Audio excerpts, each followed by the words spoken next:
അപ്പം നമ്മുടെ ഇന്നത്തെ ക്ലാസ്സിലേക്ക് എല്ലാവർക്കും സ്വാഗതം. നാം ഇന്ന് പഠിക്കാൻ പോകുന്നത് സൈഡ്സ് ആൻഡ് ആംഗിൾസ്, അതായത് വശങ്ങളും കോണുകളും. അപ്പം നമുക്കറിയാം രണ്ട് ത്രികോണങ്ങൾക്കും ഒരേ കോണുകളാണെങ്കിൽ അവയുടെ വശങ്ങൾ എന്തായിരിക്കും? ഒരേ തോതിലായിരിക്കും അല്ലേ? ഇപ്പം ഇവിടെ ഒരു ത്രികോണം, ഇതൊരു ത്രികോണം. ഇതിൻ്റെ ഈ വശം ഒരു 10 സെൻറ്റിമീറ്റർ ആണ്, ഇതൊരു 8 സെൻറ്റിമീറ്റർ, ഇതൊരു 5 സെൻറ്റിമീറ്റർ ആണെന്ന് വിചാരിക്കുക. ഈ ത്രികോണത്തിൻ്റെ ഈ വശങ്ങളുടെ നീളങ്ങൾ ഒരേ തോതിൽ കൂട്ടുകയോ കുറയ്ക്കുകയോ ചെയ്യുകയാണെങ്കിൽ ഇതിലെ ആംഗിളുകൾക്ക് വ്യത്യാസം വരുമോ? അതായത് ഇപ്പോൾ ഇവിടെ നോക്കിയാൽ ഇവിടെ 10 സെൻറ്റിമീറ്റർ അല്ലേ?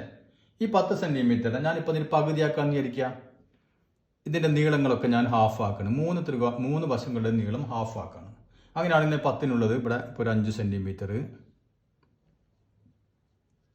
ഇനി ഇവിടെ ഒരു 8 സെൻറ്റിമീറ്റർ എന്നുള്ളത് ഒരു 4 സെൻറ്റിമീറ്റർ,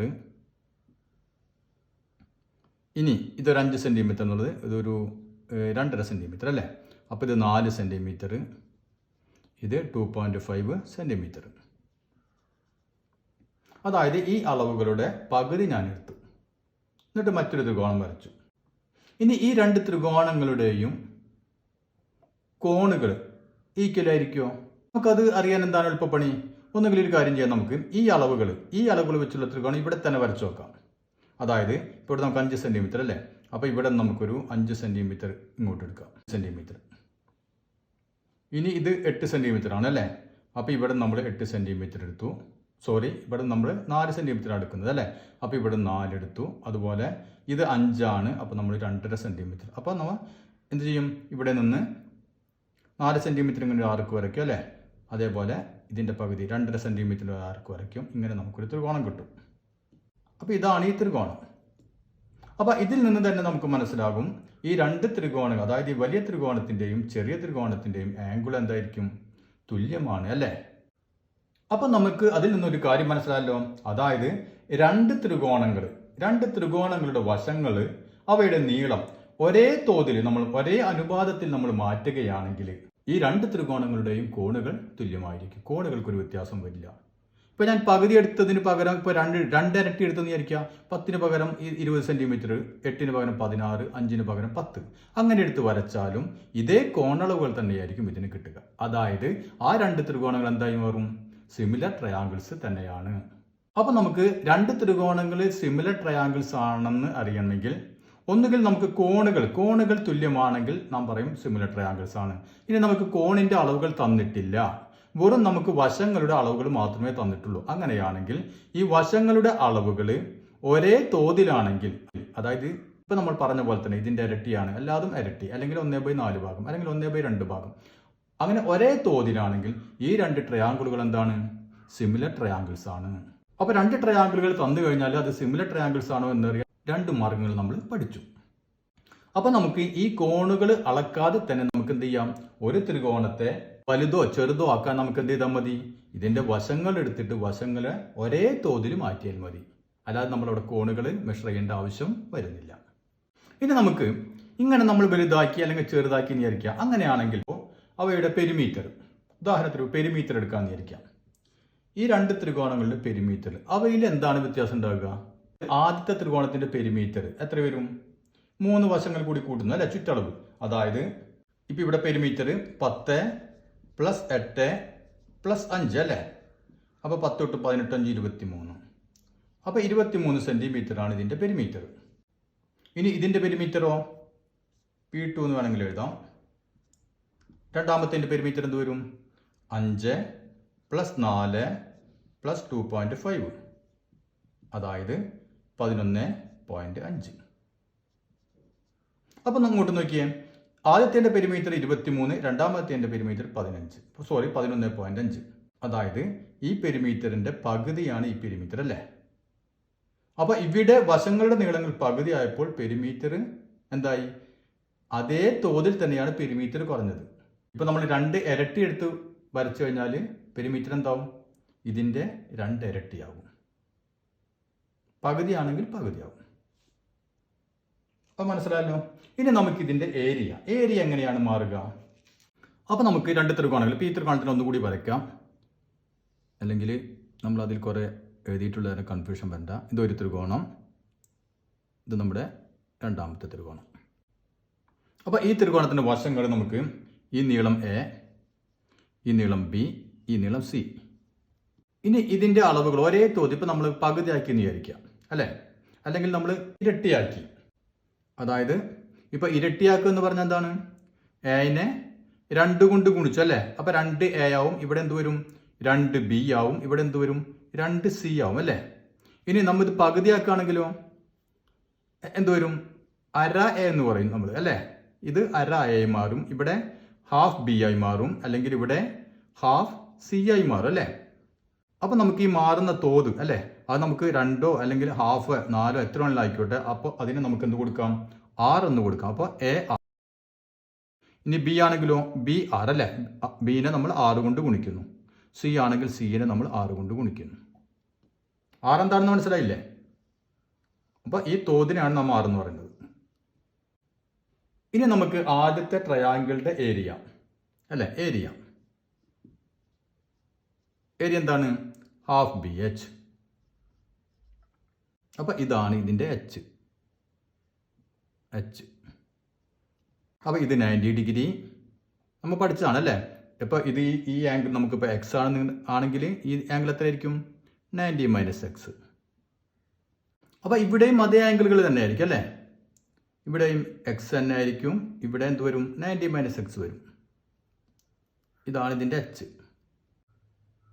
അപ്പോൾ നമ്മുടെ ആദ്യത്തെ ത്രികോണത്തിൻ്റെ ഏരിയ നമുക്കറിയാം ഹാഫ് ബി എച്ച് അല്ലേ, അതായത് ഏരിയ ഓഫ് ഫസ്റ്റ് ട്രയാങ്കിൾ. അപ്പോൾ നമ്മുടെ ഇവിടെ ഏരിയ ഹാഫ് ഇൻറ്റു ബേസ് എത്രയാണ്? ബേസിൻ്റെ നീളം എ ആണ് അല്ലേ, എ ഇൻറ്റു എച്ച്. അപ്പോൾ ഇതിൻ്റെ ഏരിയ കിട്ടി ഹാഫ് എ എച്ച്. ഇനി നമുക്ക് രണ്ടാമത്തെ ത്രികോണത്തിൻ്റെ ഏരിയ എന്ത് വരും? ഏരിയ ഓഫ് സെക്കൻഡ് ട്രയാങ്കിൾ എന്ത് വരും? അതും ഹാഫ് ബി എച്ച് തന്നെയാണ് അല്ലേ. അതായത് ഹാഫ് ഇൻറ്റു ഇവിടെ ബേസ് എത്ര വരുന്നത്? എ ആർ അല്ലേ. അപ്പം എ ആർ ഇൻറ്റു എച്ചോ, എച്ച് നോക്കിയേ, ഇവിടെ എച്ച് ആണെങ്കിൽ അതേ റേഷ്യോയിൽ തന്നെ എച്ചും മാറിയിട്ടുണ്ടാവും അല്ലേ. ഇത് എ ആർ ആയി, ഇത് ബി ആർ ആയി, ഇത് സി ആർ ആയി. അതുപോലെ എച്ച് എന്ത് വന്നിട്ടുണ്ടാവും? എച്ച് ആർ എന്ന് വന്നിട്ടുണ്ടാവും അല്ലേ. അപ്പം A R into H R, അതായത് half into A into H, A H into R അല്ലേ, 6 ഇൻറ്റു 6 6 സ്ക്വയർ. അപ്പം നമുക്ക് എന്ത് കിട്ടി? Half A H into 6 square എന്ന് കിട്ടി. ഇവിടെ കിട്ടിയ ഏരിയ എത്രയാണ്? Half A H. ഇവിടെ നമുക്ക് എന്ത് കൂടി? ഒരു 6 സ്ക്വയർ കൂടി അല്ലേ. അതായത് ഇവിടെ നമ്മൾ എങ്ങനെയാണോ വർദ്ധിച്ചത് അല്ലെങ്കിൽ കുറഞ്ഞത് ആ തോതിൻ്റെ സ്ക്വയർ. അപ്പോൾ ഏരിയകൾ മാറുന്നത് ഈ തോതിൻ്റെ അല്ലെങ്കിൽ സ്കെയിൽ ഫാക്ടറിൻ്റെ സ്ക്വയർ ആയിട്ടാണ് ഏരിയ മാറുന്നത്. അപ്പോൾ ഇവിടെ ഇതിൻ്റെ ഇരട്ടിയാണ്. ഇപ്പം നമ്മുടെ സ്കെയിൽ ഫാക്ടർ അല്ലെങ്കിൽ തോത് ഇരട്ടിയാക്കി എന്ന് വിചാരിക്കുക. അങ്ങനെയാണെങ്കിൽ ഏരിയ എങ്ങനെ മാറും? 2 സ്ക്വയർ അല്ലേ, അതായത് 4 ഇരട്ടിയായി മാറും. ഇനി നമ്മൾ പകുതിയാക്കി എന്ന് വിചാരിക്കുക. ഈ വശങ്ങൾ നീളം പകുതിയാക്കി, അങ്ങനെയാണെങ്കിൽ എന്ത് വരും? അതിൻ്റെ സ്ക്വയർ, അതായത് 1/4. അപ്പോൾ ഏരിയ 1/4 ഭാഗമായിട്ട് ചുരുങ്ങും. അപ്പോൾ ഇരട്ടിയാക്കിയാൽ, വശങ്ങൾ നീളം ഇരട്ടിയാക്കിയാൽ ഇരട്ടിയായിട്ടല്ല മാറുക, ഏരിയ 4 ടൈംസ് ആണ് മാറുക. പകുതിയാക്കിയാലോ പകുതിയായിട്ടല്ല മാറുക, 1/4 ഭാഗമായിട്ടാണ് മാറുക. അപ്പോൾ അത് വളരെ പ്രധാനപ്പെട്ടതാണ്, എപ്പോഴും ഓർമ്മിച്ച് വെക്കുക. ഇനി നമുക്കതുമായി ബന്ധപ്പെട്ട് നമ്മുടെ പേജ് നമ്പർ 112 ഒരു 2-3 ചോദ്യങ്ങളുണ്ട്, അതൊന്നും നമുക്ക് ചെയ്ത് നോക്കാം. അപ്പോൾ നമ്മുടെ ഒന്നാമത്തെ ചോദ്യം എന്താണ്?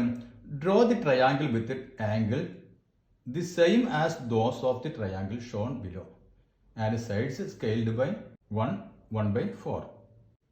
അതായത് നമുക്ക് ഇവിടെ ഒരു ട്രയാങ്കിൾ നമുക്ക് തന്നിട്ടുണ്ട്. ഇതേ രൂപത്തിലൊരു ട്രയാങ്കിൾ നമുക്ക് തന്നിട്ടുണ്ട്. അങ്ങനെ വളഞ്ഞിട്ടൊന്നുമില്ല, ഇവിടെയൊക്കെ സ്ട്രൈറ്റ് ആണ്. അതിൻ്റെ വശങ്ങളുടെ നീളം തന്നിട്ടുണ്ട് 8 സെൻറ്റിമീറ്റർ, 6 സെൻറ്റിമീറ്റർ, ഇത് 4 സെൻറ്റിമീറ്റർ. ഇനി എന്താണ് ചോദ്യം? നാം മറ്റൊരു ട്രയാങ്കിൾ വരയ്ക്കണം. അതിന്റെ സൈഡുകൾ 1/4 മടങ്ങായിരിക്കണം. ആംഗിളുകൾ മാറാൻ പാടില്ല. അപ്പൊ ആംഗിളുകളുടെ വ്യത്യാസം വരാൻ പാടില്ല. ഇതിന്റെ സൈഡുകളുടെ നീളം 1/4 ടൈംസ് ആയിരിക്കണം. അപ്പൊ നാം ഇപ്പോൾ പഠിച്ചു കഴിഞ്ഞാൽ രണ്ട് ത്രികോണങ്ങളുടെ വശങ്ങളുടെ നീളം ഒരേ അനുപാതത്തിലാണെങ്കിൽ, അല്ലെങ്കിൽ അവയുടെ നീളം മാറുന്നത് ഒരേ തോതിലാണെങ്കിൽ അവയ്ക്ക് ഒരേ കോണുകളായിരിക്കും അല്ലേ. അതായത് അപ്പൊ നമ്മൾ ഇതിനെ 1/4 ടൈംസ് എടുത്ത് ഇതിന്റെ വശങ്ങൾ എടുത്ത് വരച്ചു കഴിഞ്ഞാൽ അതിന്റെ കോണുകൾക്ക് ഒരു മാറ്റവും സംഭവിക്കില്ല. അപ്പൊ അത്രയേ ഉള്ളൂ. അപ്പൊ നമുക്ക് ഇവിടെ വശങ്ങൾ മാറ്റണം അല്ലെ. അപ്പൊ 8 സെന്റിമീറ്റർ എന്തായി മാറും? 8 സെന്റിമീറ്ററിന്റെ എന്തായി മാറും? 1/4 അല്ലെ. ഈ മിക്സഡ് ഫ്രാക്ഷൻ നമുക്ക് മാറ്റി എഴുതാം. അപ്പൊ എന്ത് വേണം? ഇവർ തമ്മിൽ ഗുണിക്കും, ഇത് കൂട്ടും അല്ലെ. അപ്പൊ 1 × 4 4, 4 ഉം 1 5. അപ്പൊ ഇതിനെ നമുക്ക് 5/4 എന്ന് എഴുതാം. അപ്പൊ 8 സെന്റിമീറ്ററിനെ നമ്മൾ ഇതൊന്ന് മാറ്റി എഴുതും. 8 × 5/4. അപ്പൊ 4 8ന് 2 പ്രാവശ്യം, 5 × 2 10. അപ്പൊ 8 സെന്റിമീറ്റർ എന്നുള്ളത് 10 സെന്റിമീറ്റർ ആയി. ഇനി 6 സെന്റിമീറ്റർ എന്തായി മാറും? 6 × അല്ലെ 5/4. അപ്പൊ 6 5 30, 30/4 വന്നു. അപ്പോ 7 4 28 അല്ലെ. 7 28 ബാക്കി 2. അപ്പൊ 4 20 2. അപ്പൊ 7.5 സെന്റിമീറ്റർ. 4 സെന്റിമീറ്റർ. 4 സെന്റിമീറ്റർ എങ്ങനെ മാറും? 4 × 5/4 അല്ലെ. 4 4 ക്യാൻസലായി, ബാക്കി 5. അപ്പൊ 5 സെന്റിമീറ്റർ.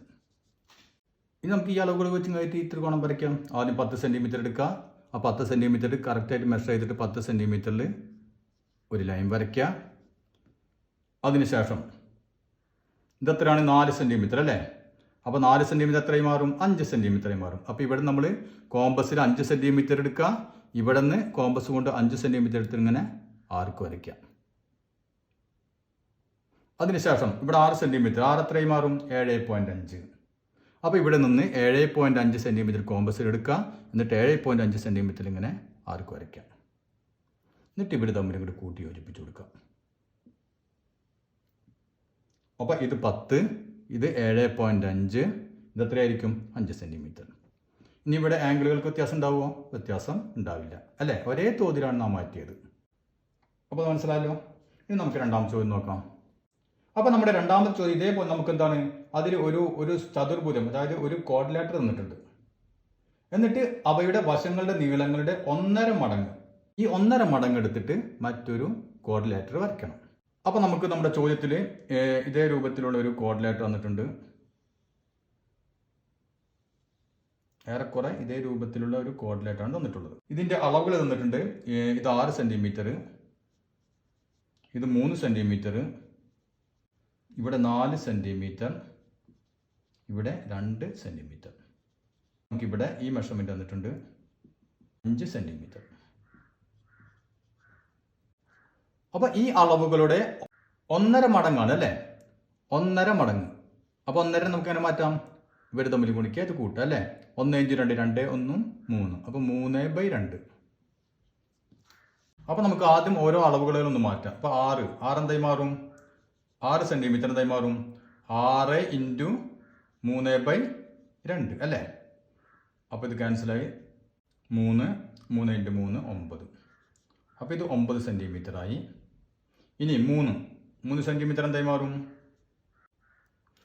3 × 3/2 അല്ലേ. അതായത് 3 × 3 9/2, അതായത് 4.5 സെന്റിമീറ്റർ. ഇനി ഇവിടെ 2 സെന്റിമീറ്റർ, ഇത് വരും 2 ×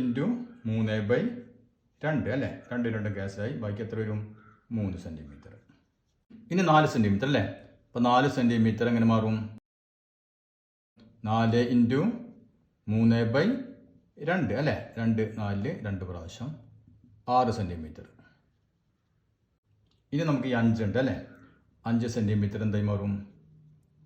5 × 3/2. അപ്പോൾ 3 × 5 15/2 = 7.5 സെന്റിമീറ്റർ. അപ്പോൾ നമുക്ക് ഈ അളവുകളൊക്കെ കിട്ടി.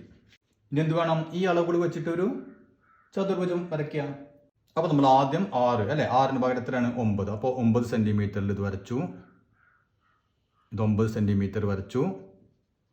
അത് കഴിഞ്ഞാൽ ഇവിടെ 3 അല്ലേ, ഇവിടെ 3 4.5 സെൻറ്റിമീറ്റർ. അപ്പോൾ എന്ത് വേണം? കോമ്പസിൽ 4.5 സെൻറ്റിമീറ്റർ എടുക്കാം, ഇവിടെ കുത്ത 4.5 സെൻറ്റിമീറ്ററിൽ ഇങ്ങനെ ആർക്ക് വരയ്ക്കുക. മനസ്സിലായല്ലോ? ഇനി ഇവിടെ നിൽക്കുക, ഇത് 5 സെൻറ്റിമീറ്റർ. അപ്പോൾ 5 സെൻറ്റിമീറ്റർ എത്രയും മാറുന്നുണ്ട്? 7.5 സെൻറ്റിമീറ്റർ അല്ലേ. അപ്പോൾ ഇവിടെ 5 സെൻറ്റിമീറ്റർ 7.5 സെൻറ്റിമീറ്റർ കോമ്പസിൽ എടുക്കാം, ഇവിടെ കുത്ത, ഇവിടെ നിന്ന് 7.5 സെൻറ്റിമീറ്ററിൽ ഇവിടെ നിന്ന് ആർക്ക് വരയ്ക്കാം. എന്നിട്ട് ഇത് നമ്മൾ യോജിപ്പിച്ച് കഴിഞ്ഞാൽ നമ്മുടെ ഈ ട്രയാങ്കിൾ കിട്ടി. അപ്പോൾ ഇവിടെ എത്ര വന്നു? 4.5 സെൻറ്റിമീറ്റർ. ഇവിടെ 5ന് പകരം 7.5 സെൻറ്റിമീറ്റർ. ഇനി ഇതേ രൂപത്തിൽ നോക്കിയാൽ ഇവിടെ 4 സെൻറ്റിമീറ്റർ ആണ്. 4 സെൻറ്റിമീറ്റർ എത്രയും മാറുന്നു? 6 അല്ലേ. അപ്പോൾ ഇവിടെ നിന്ന് കോമ്പസിൽ 6 സെൻറ്റിമീറ്റർ എടുക്കുക, 6 സെൻറ്റിമീറ്റർ എടുത്തിട്ട് ആർക്ക് വരയ്ക്കാം, 6 സെൻറ്റിമീറ്റർ. ഇനി ഇവിടെ 2 സെൻറ്റിമീറ്റർ ആണ്, അതുകൊണ്ട് നാം എത്ര എടുക്കണം? 3 സെൻറ്റിമീറ്റർ അല്ലേ. അപ്പോൾ ഇവിടെ നിന്ന് 3 സെൻറ്റിമീറ്റർ എടുത്തിട്ട് ആർക്ക് വരയ്ക്കാം. ഇവ തമ്മിൽ കൂട്ടി യോജിപ്പിക്കാം. എങ്ങോട്ടോ ഒക്കെ പോകണ്ടോ ഞാൻ വരയ്ക്കുമ്പോൾ. അപ്പോൾ ഇവിടെ 6 സെൻറ്റിമീറ്റർ, ഇതെത്രയാണ്? 2 എന്നുള്ളത് 3 സെൻറ്റിമീറ്റർ. ഇത്രയേ ഉള്ളൂ. അപ്പോൾ ഇവയുടെ ആംഗിളുകൾ വ്യത്യാസപ്പെടുമോ? വ്യത്യാസപ്പെടില്ല അല്ലേ. ഒരേ സ്കെയിൽ ഫാക്ടറിലാണ് നമ്മൾ മാറ്റിയിട്ടുള്ളത്, അതുകൊണ്ട് ഒരേ തോതിലാണ് മാറിയത്, അതുകൊണ്ട് ഇതിൻ്റെ ആംഗിളൊക്കെ ഈക്വൽ തന്നെ ആയിരിക്കും. അതിൽ രണ്ടാമത് എന്താണ് പറഞ്ഞിട്ടുള്ളത്? ആംഗിളുകൾ വ്യത്യസ്തമായിരിക്കണം. ഇതിലെ ആംഗിളുകൾ വ്യത്യസ്തമായിരിക്കണം. പിന്നെയോ വശങ്ങളുടെ നീളം ഇപ്പം എടുത്ത പോലെ തന്നെ അതേപോലെ 1.5 ഇരട്ടി വശങ്ങളുടെ നീളം എടുത്തിട്ട് നമ്മളോട് ഒരു കോർഡിനേറ്റർ വരയ്ക്കാനാണ് വേണ്ടിയിട്ടുള്ളത്. അപ്പോൾ നാം ഇതേ ആംഗിളിൽ കോർഡിനേറ്റർ വരച്ചു അല്ലേ. വശങ്ങൾ 1.5 ഇരട്ടി എടുത്ത് വരച്ചു. ഇനി പറഞ്ഞിട്ടുള്ളത് വശങ്ങളുടെ നീളം 1.5 ഇരട്ടി തന്നെ, പക്ഷേ ആംഗിൾ മാറണം. അങ്ങനെ നമുക്ക് വരയ്ക്കാൻ പറ്റുമോ? നാം ഇപ്പം എന്താണ് പഠിച്ചത്? ഇതിൻ്റെ ഒരേ തോതിലാണ് നമ്മുടെ ഈ വശങ്ങൾ മാറുന്നതെങ്കിൽ അതിൻ്റെ ആംഗിളുകൾ മാറില്ല. ഇനി ആംഗിളുകൾ മാറ്റിയിട്ട് വരച്ചു കഴിഞ്ഞാൽ എന്ത് സംഭവിക്കും? ഈ വശങ്ങളുടെ നീളങ്ങൾ മാറും ഇല്ലേ. അപ്പം നമുക്ക് ഒരിക്കലും അങ്ങനെ വരയ്ക്കാൻ പറ്റില്ല. അപ്പം ഇനി സംശയമുള്ളവർ ഇതേപോലെ ഒന്ന് വരച്ചു നോക്കാം. സ്കെയിൽ എടുത്തിട്ട് 9 സെൻറ്റിമീറ്ററിൽ ഇങ്ങനെ വരയ്ക്കാം. എന്നിട്ട് നമുക്ക് ഈ ആംഗിൾ എത്ര ഒന്ന് മെഷർ ചെയ്യാം, ഈ ആംഗിളും മെഷർ ചെയ്യാം. ആ 2 ആംഗിളും എത്രയാണോ അതിൽ നിന്ന് കുറച്ച് കൂട്ടുകയോ കുറയ്ക്കുകയോ ചെയ്യാം. എന്നിട്ട് ഇവിടെ നമ്മൾ ആംഗിൾ എടുക്കാം, കൂട്ടുകയോ കുറയ്ക്കുകയോ വ്യത്യസ്തപ്പെടുത്തിയിട്ട് ആംഗിൾ എടുക്കുക. ആംഗിൾ എടുത്തിട്ട് നാം ഇതൊന്ന് വരച്ചു നോക്കാം. അപ്പോൾ നമുക്ക് എന്ത് കിട്ടില്ല? ഇവിടെയുള്ള 7.5ഉം 4.5ഉം കിട്ടില്ല. ഇത് ഏതെങ്കിലും ഒന്ന് മാറും. അതായത് നമുക്ക് ഇതേ അളവിൽ തന്നെ ആംഗിളുകൾ മാറ്റിയിട്ട് വരയ്ക്കാൻ കഴിയില്ല. അതായത് സൈഡ്സ് വശങ്ങൾ ഒരേ സ്കെയിൽ ഫാക്ടർ ഒരേ തോതിൽ വരികയും വേണം, അതേസമയം ആംഗിളുകൾ വ്യത്യാസം വരികയും വേണം അല്ലേ. അങ്ങനെ നമുക്ക് ഒരു ചതുർഭുജം വരയ്ക്കാൻ കഴിയില്ല.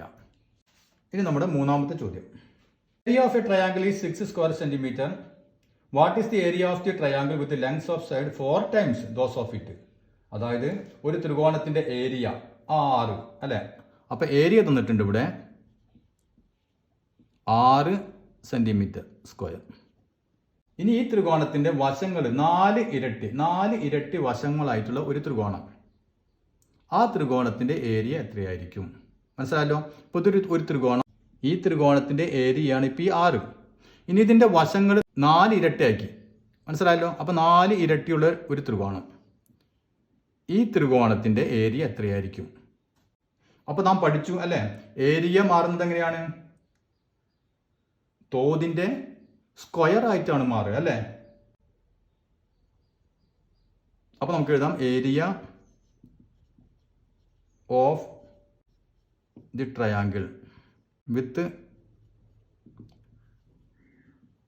Length 4 times. എങ്ങനെ വരും? അതിൻ്റെ ഏരിയ ഹാഫ് BH ആണ്, അതായത് ഹാഫ് BH, അതാണ് 6 സെൻറ്റിമീറ്റർ സ്ക്വയർ അല്ലേ. ഇവിടെ 4 ടൈംസ് ആണ് ഇതിൻ്റെ ലെങ്ത്തുകൾ മാറിയത് അല്ലേ. അപ്പോൾ ഹാഫ് BH ഇൻറ്റു അതിൻ്റെ സ്ക്വയർ 4 സ്ക്വയർ. അപ്പോൾ ഇവിടെ അര BH എത്രയാണ്? 6 അല്ലേ. 6 ആണ് ഇതിൻ്റെ ഏരിയ ഇൻറ്റു 4ൻ്റെ സ്ക്വയർ 16. അപ്പോൾ 16 ഇൻറ്റു 6 എത്ര വരും? 96. അപ്പോൾ ഇതിൻ്റെ ഏരിയ 96 സ്ക്വയർ സെൻറ്റിമീറ്റർ ആയിട്ട് മാറും. മനസ്സിലായല്ലോ? അപ്പോൾ ഏത് തോതിലാണോ വ്യത്യാസപ്പെടുന്നത് അതിൻ്റെ സ്ക്വയറിലായിരിക്കും ഏരിയ വ്യത്യാസപ്പെടുക, അല്ലേ? നമ്മൾ പറഞ്ഞതാണ്. ഇനി ഈ വശങ്ങൾ പകുതി ആയിട്ടുണ്ടെങ്കിലോ? അപ്പോൾ നമുക്ക് area of triangle with length half, അല്ലേ? അപ്പോൾ വശങ്ങൾ നീളം ഹാഫ് ആയിട്ടാണെങ്കിൽ അപ്പോൾ എങ്ങനെ വരും? Half B H into half ആയിട്ടാണ് ചുരുങ്ങിയത്, അല്ലേ? അപ്പം ഹാഫിൻ്റെ സ്ക്വയർ. ആരാ ബി എച്ച് എത്രയാണ്? 6, അല്ലേ? 6 ഇൻറ്റു 1/1 സ്ക്വയർ, 2 സ്ക്വയർ 4. അപ്പോൾ 6/4 എത്രയാണ്? 1/1.5. അപ്പോൾ 1.5 സെൻറ്റിമീറ്റർ സ്ക്വയർ ആയിരിക്കും ഇതിൻ്റെ. അതായത് ഈ വശങ്ങൾ പകുതിയായിട്ട് ചുരുങ്ങിക്കഴിഞ്ഞാൽ ഏരിയ 6ൽ നിന്ന് എത്രയായിട്ട് കുറഞ്ഞു? 1.5 ആയിട്ട് കുറഞ്ഞു. വശങ്ങൾ 4 ടൈംസ് വർദ്ധിച്ചപ്പോൾ ഏരിയ 6ൽ നിന്ന് 96 ആയിട്ട് വർദ്ധിച്ചു. അപ്പോൾ അത്രയും മനസ്സിലായല്ലോ. ഇനി നമുക്ക് അടുത്ത ഭാഗം അടുത്ത ക്ലാസ്സിൽ.